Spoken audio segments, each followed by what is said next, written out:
Assalamualaikum warahmatullahi wabarakatuh. Halo sahabat syariah, kembali lagi bersama saya Greget Kalabuana, spesialis keuangan syariah. Kalau kemarin kita membahas tentang perlu nggak sih punya penghasilan pasif dan juga aktif. Nah sekarang kita akan membahas tips dan trik bagaimana mengatasi yang namanya inflasi.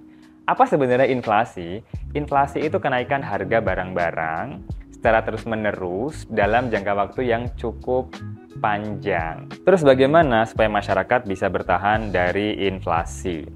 Salah satu caranya adalah dengan melakukan diversifikasi sumber penghasilan. Di video pertama kita sudah membahas apa itu penghasilan aktif, apa itu penghasilan pasif, termasuk investasi. Nah yang kedua, perlu juga punya yang namanya money mindset dan money attitude. Mindset dan attitude-nya harus baik, benar, bijak, dan mindful atau penuh kesadaran.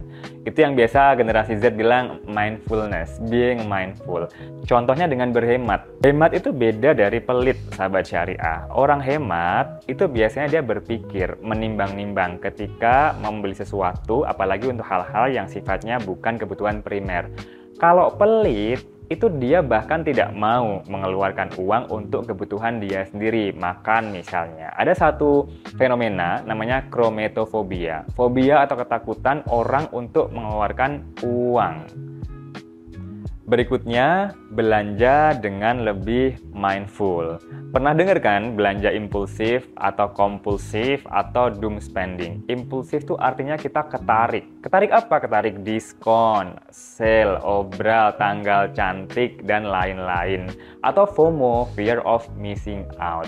Tapi kalau kompulsif itu biasanya orang punya excuse, menjustifikasi, aduh aku lagi nggak enak nih, lagi galau, emosional gitu kan. Terus mentalnya juga lagi kena breakdown, akhirnya dia belanja. Jadi dia menjadikan belanja sebagai cara untuk menghilangkan gangguan-gangguan emosinya. Padahal yang benar belanja itu ada rumusnya. Function plus quality sama dengan value for money. Jadi kalau beli sesuatu itu pastikan dia berfungsi, kita beli dengan kualitas yang kita mampu, yang baik, sehingga tercipta value for money. Value-nya itu apa? Kalaupun barangnya itu berkualitas, tapi fungsinya nggak ada, buat apa kita beli? Berikutnya ada money attitude yang juga cukup penting. Jangan biasakan sedikit-sedikit utang. Apalagi utangnya untuk hal-hal yang konsumtif, tidak mendesak, tidak urgent, tidak darurat. Kita pakai pinjol, pay letter, apalagi kartu kredit untuk hal-hal yang sifatnya hobi, untuk hal-hal yang sifatnya nggak primer. Itu semua adalah utang ya. Dan utang itu berarti memindahkan sumber daya masa depan ke masa sekarang. Artinya kita harus membayar seiring dengan berjalannya waktu. Selain itu, kita juga perlu mempersiapkan dana darurat supaya ketika terjadi sesuatu, pandemi kemarin misalnya, kita bisa bertahan. Nah, sahabat syariah, masih pengen nggak kita ngutang untuk hal-hal yang nggak perlu, belanja-belanja boros, atau FOMO, fear of missing out?